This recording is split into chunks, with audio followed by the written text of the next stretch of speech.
going on, everybody? Time for an extra review this week. This review is a Patreon review by Royce Bunn. He wants me to talk about House of a Thousand Corpses, and maybe next month I will talk about The Devil's Rejects. Quick personal story. This is my second viewing. First viewing was like last November, and I borderline just hated the movie. I was just really underwhelmed, was in the wrong mindset, I guess. I didn't know what to expect. I guess I expected a whole different movie.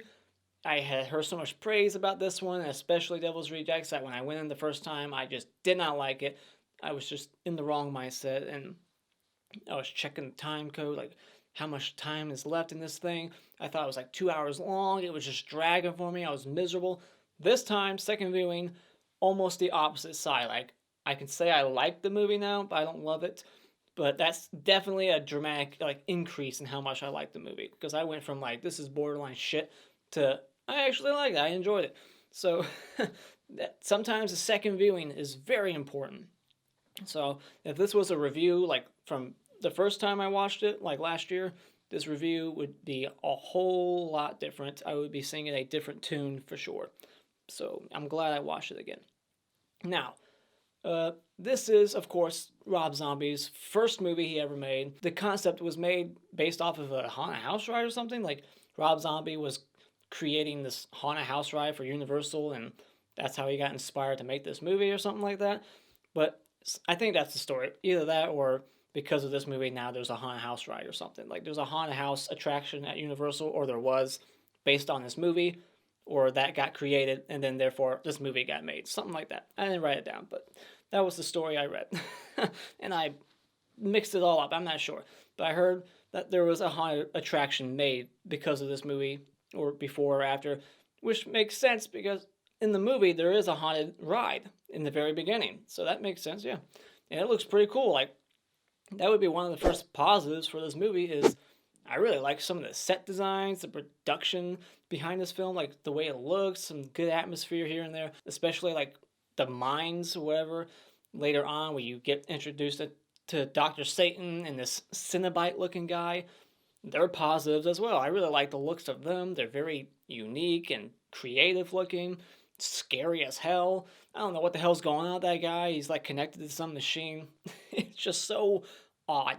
This movie is just trying to be as wild as it can. It's just throwing everything at the wall, see what sticks.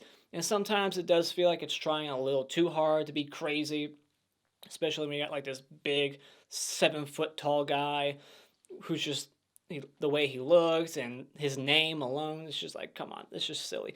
Another thing I liked this time around was the opening. I thought this opening was a good tone setter for the rest of the film, how just crazy and vulgar and just gritty it was going to be. The robbery scene, it's so silly. The dialogue, you can't take it serious. The guy who comes in and the way he's talking, the lines he's given, he's like, just give me the money in the register and maybe I'll leave your brains inside your skull. Like, the shit he's saying is over the top. And I love it. And I love the response that you just wouldn't see in other movies from Spaulding, who's another positive. I really like his character. He's the standout here.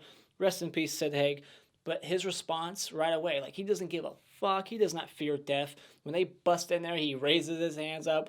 They're like, hands up, and he's like flipping them off backwards. It was just hilarious. And every time they were saying like, give me the money, and 3, like they're doing a countdown for each number. He was like, fuck your mom, fuck your sister. I just love his character in this movie. I tell you what, Ski King, why don't you just take your mama home some chicken, and then I won't have to stuff my boot all up in your ass. And I really like the crazy family. Some of them are kind of annoying, like Baby's laugh can get kind of annoying, but I still like her as a character because she's just the perfect amount of crazy. And I just like some of her lines. I'll chop your titties off and show them that your throat. Like, this is vulgar writing. This is Rob Zombie dialogue, but it actually fits this movie's tone and what they're going for more than like Halloween, where it's just like too much, doesn't belong, take it out. But this is the perfect movie, tone wise for his dialogue. And I like the family, but some of them don't really get enough time, or fleshed out at all. We don't know shit about them. Some of them don't even speak at all. Like the guy who shoots out the tires, the grandpa barely has any moments. He just has like that one comedy bit where he's performing his material in front of them, and The mom is just kind of like Baby, but older. And then you got Tiny, who's not tiny at all.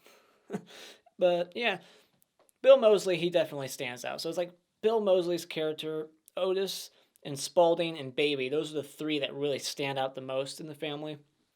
And they're the ones that I like the most. And they become like the face of the franchise, those three. It's all true. The boogeyman is real. And you found him. And I like that since this movie takes place in the 70s, takes place on Halloween night in 1977, that it actually kind of has like a 70s style and gritty filter to it, like just the spots and stuff. Like I think Rob Zombie said he was going for like a 70s drive-in movie type of feel, like he wanted it to be gritty, and I think he did a pretty good job at that, because this looks exactly like that. The style, some of the camera work, the zooms in, the zoom-ins and whatnot, it looks like a 70s horror flick. And the third act of this movie is pretty entertaining. There's some cool sets, some cool, atmosphere. It's very scary at times with the whole like hall of skeletons, putting yourself in these characters' shoes, the coffin scene, just lots of cool stuff. It gets very crazy and very fast. And last but not least, the music. I really liked the music in some scenes and some of the soundtracks, like the songs that they picked, like Brick House, and the way that they're used, I thought was pretty, well thought out, and just really helped the scene. And that scene when they were getting attacked in the car by like the scarecrows, the music during that scene is very intense. So really like the score and the soundtrack overall. Now let's get into the things that I don't like about this movie. First up, these protagonists we get in this movie, the four people, the couple, just like most horror movies, we don't really get to know them that well. And one of them's just a bitch from the beginning, so I want her to die right away, because she's just so cruel to everyone. Her boyfriend, she's got a bitchy attitude right away about everything, just sticking her tongue out. Like, I don't like her. And then Jerry can be kind of annoying, but he's like the comic relief. I think his name's Jerry, right? That Chris Hardwick, the comedian. I thought he had some funny moments, but he wasn't like so funny that I was like, man, I really like this guy. He was just like, all right, he's fine. He's kind of goofy in a good way, but got a little annoying. I'll pump the gas. Go inside and see if it's worth checking out. Okay, Mr. Cranky. Then you got like, what's the actor's name? He's in a lot of stuff. Rainn Wilson, I think. So you got a lot of familiar faces in here. Not just the horror, the antagonist people, but the protagonists are familiar faces. I don't know anything about him. Like, they're writing a book. Like, they don't need to be writing a book. They never even talk about the book much. Like, there's just things thrown in here that don't get explored. It's just weak writing. Like, Dr. Satan, I don't know anything about Dr. Satan. I want to know more about that. I want them to explore that, but then they just get rid of it in the sequel, in Devil's Rejects. They never bring up Dr. Satan, I don't think. So, what the hell? And then, like, what's going on down there? Like, what's going on in the third act? Like, it's inexplicable. It's like, this is just happening. Accept it. What's with the bonfire? What's with the makeup? Are they sacrificing people to these, demons? Or are they zombies down there? It's just a bunch of wild, random things happening. I like it. It's fun. But when I think about it, I'm like, okay, so why is this happening? What's with Dr. Satan? What's he doing? What's his goal? What are any of these people's goals? Are they cannibals? They're like Leatherface in some moments, which I thought was pretty cool. I mean, after all, this is very inspired by Leatherface, which was inspired by Ed Gein, and I like that. Otis starts wearing a face, but it's like, what are they doing? How long have they been doing it? I just want some answers about what the story is really all about. It's not much story here. And I was not a fan of the editing decisions in this movie. Just that one scene, especially where it just sits there and lingers for, I shit you not, 30 seconds. Like, at least 30. I should have counted, because it was at least 30 seconds. It might have been a minute. It felt like forever. I'm not sure what the decision there was. Was it just supposed to make us feel uncomfortable because of how long it was? And lastly, I just wasn't a fan of the weird inserts in the movie. There's lots of weird editing, lots of like acid trippy imagery. I'm not sure what the hell all that was for, but I guess it just makes the movie stand out a bit. Like, here's something different. All these weird inserts, to the point where you're just like, what the fuck was that? Like the religious fanatic guy who's like holding a shotgun to the screen. He's yelling about Jesus and stuff. Like, it just comes out of nowhere. Like, who the hell was that guy? It's just so odd. But yeah, it's just, I wasn't a fan of the weird editing and the protagonist in the movie and the story not being really well thought out and well written and intriguing or anything like that. It was just like, okay, so it's just really about people getting slaughtered by crazy families. So it's basically Texas Chainsaw Massacre or the Hills Have Eyes, something like that, which is fine, but it's just, we've already got all those movies. Why are you trying to do the same thing again? Try to create something different. If you're going to introduce this Dr. Satan character and this Cenobite looking guy and this whole lair down there, like, let's find out about that. Let's explore that. Like, why are they down there? What are they doing? What are their goals? He's trying to make them all his slaves. What's he doing with their brains? Like, there's just a lot that I guess you have to fill in on your own. Like, fill in the blanks. So final thoughts. I enjoyed it overall. I just wish that the characters, the main ones that we were following, would have been better, more entertaining, someone I could root for, maybe add some gore here. It's not really a whole lot of gore in the film, which is a shame. I heard it got cut down. It was going to be NC-17, but they had to trim a lot of shit out. So that's a shame. But it's an enjoyable watch. It's not horrible or anything. It's definitely unique in some ways while still paying homage to older films, definitely wearing its influences on its sleeves, like, Texas Chainsaw Massacre. If you're a fan of movies like that, I think you'll enjoy this one. So when it comes to House of a Thousand Corpses, consider streaming it or renting it at Redbox. Alright, so time for spoiler discussion. So this movie opens up Halloween 1977, and we see the odd guy from Sleepaway Camp 3, I forget his name, Herman, played by Michael Pollard from Sleepaway Camp 3. Hello, Sweet Pea. Come on out, Sweet Pea. Love that guy. Then we get this robbery, and I already talked about it earlier, just how wild it is.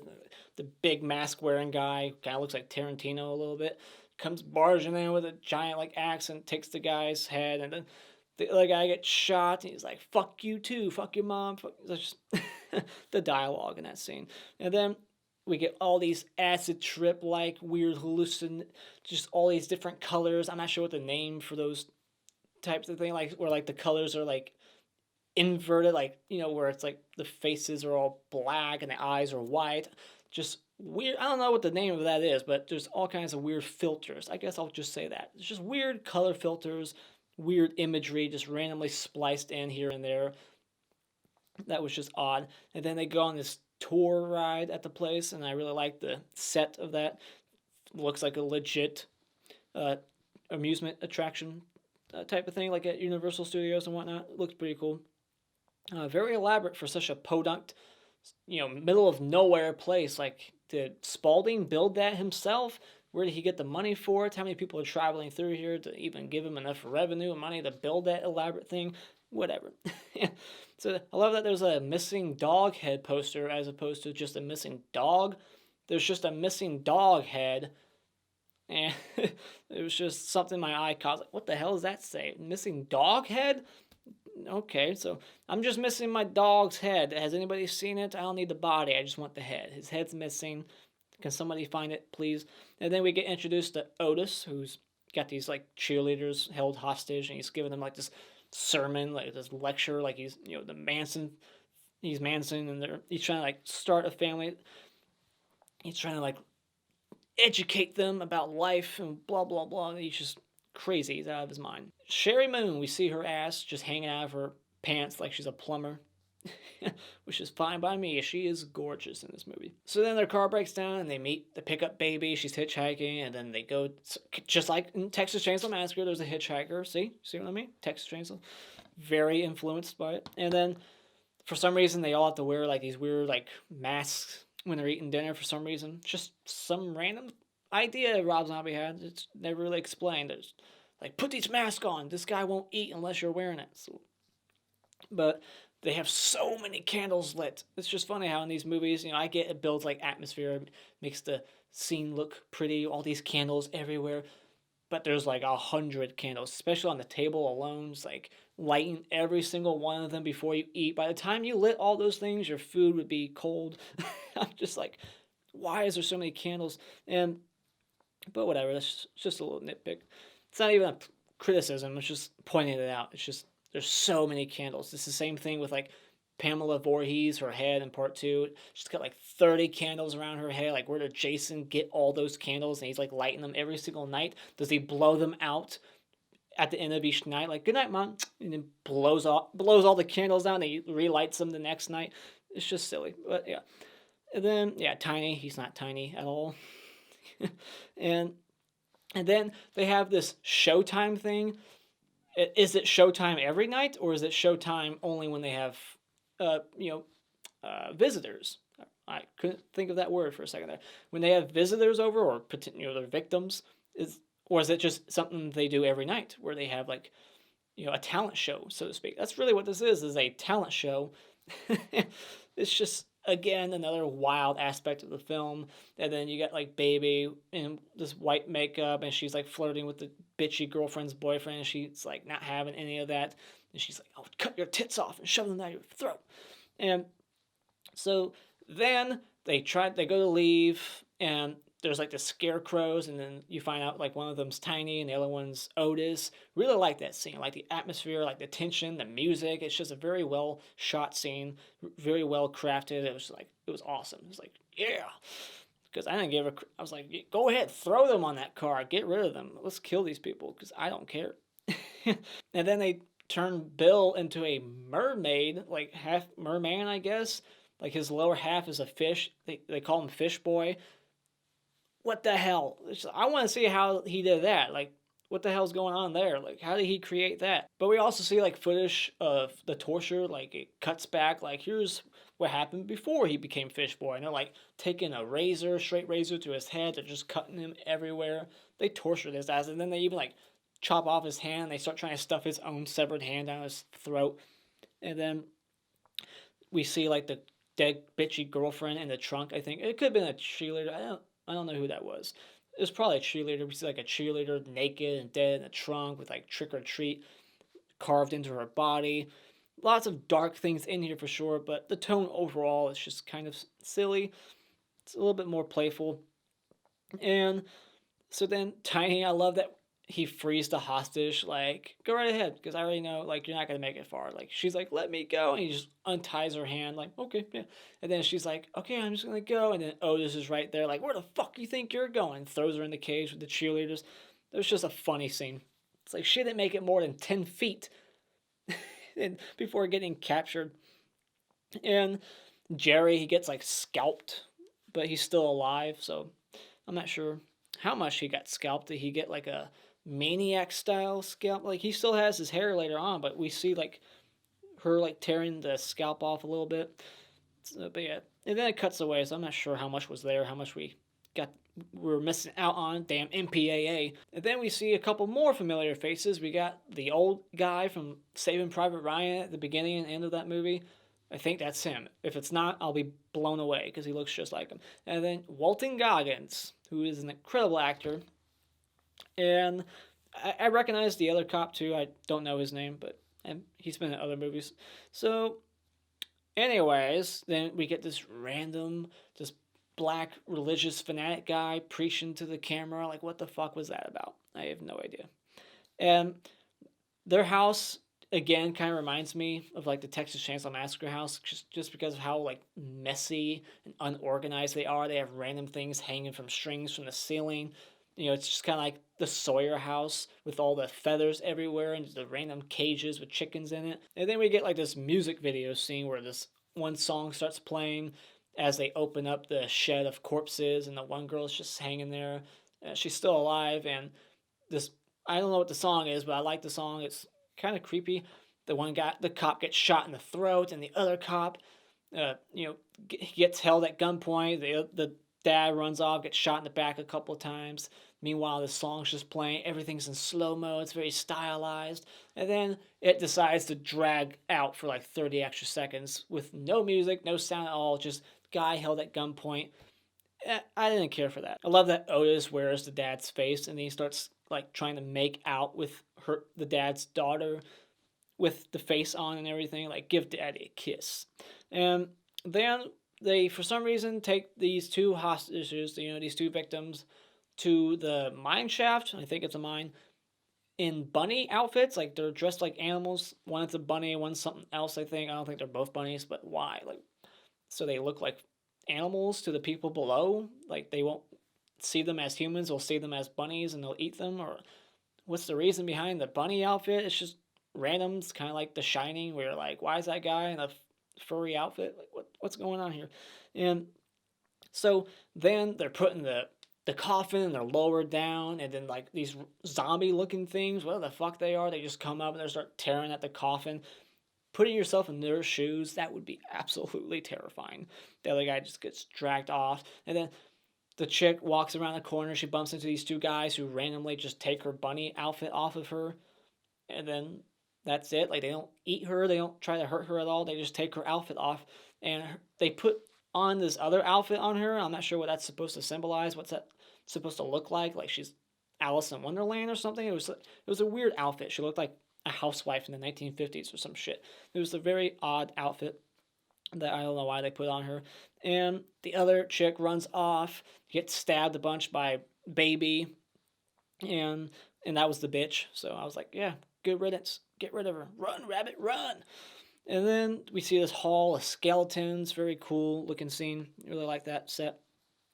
And then we meet Dr. Satan. He's like performing this like lobotomy, but not professionally, not with the right tools, not the right way. Just has the head like exposed, doing all kinds of crazy shit to the guy's head, and all these other people are like past patients. They're just like brain dead, sitting there eating. It's just very wild stuff.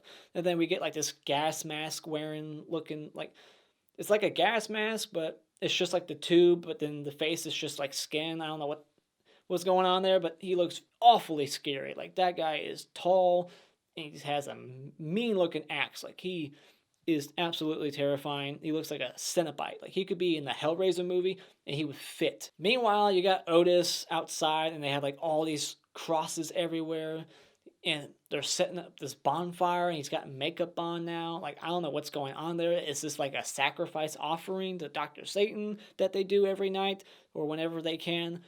I don't know what's going on there.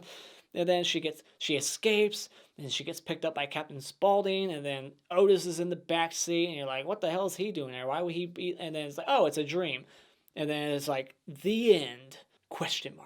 Like, is it over? Like, is it? So yeah, it was all a dream, but I'm not sure how much of it was a dream. I'm assuming it was just from when she escaped out of the ground that it was a dream from there on out.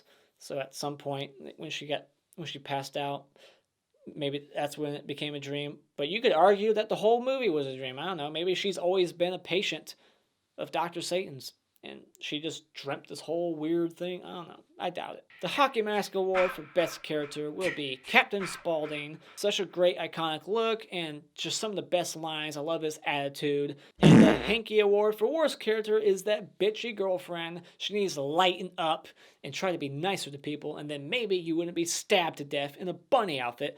And the Clap Award for Best Scene will go to the Scarecrow trap, where they pretend like they're scarecrows, they jump down, they start beating the guys to death with a bat, throwing them around. Very intense scene, really like that one. And the hottest chick in this movie will be Baby. I can see why Rob Zombie married her. She is absolutely gorgeous in this film. And the Mr. Hat Award for Best Kill is Bills. We don't really get to see how he became Fish Boy, but I just love that weird concept. It's very different. Did not see that coming at all. The Mr. Twig Award for Worst Kill will be Walton Goggins, the cop who just sits there and stares at the guy for over a minute straight, not putting up a fight at all, and then gets shot in the face after sitting there for way too long. And those are my thoughts on House of a Thousand Corpses. Put all your thoughts of this film in the comments below. And as always, if you like what you've seen or you want to see more, hit this like button and become a subscriber today just by clicking on my cartoon face in about 5 seconds. And until next time, auf Wiedersehen.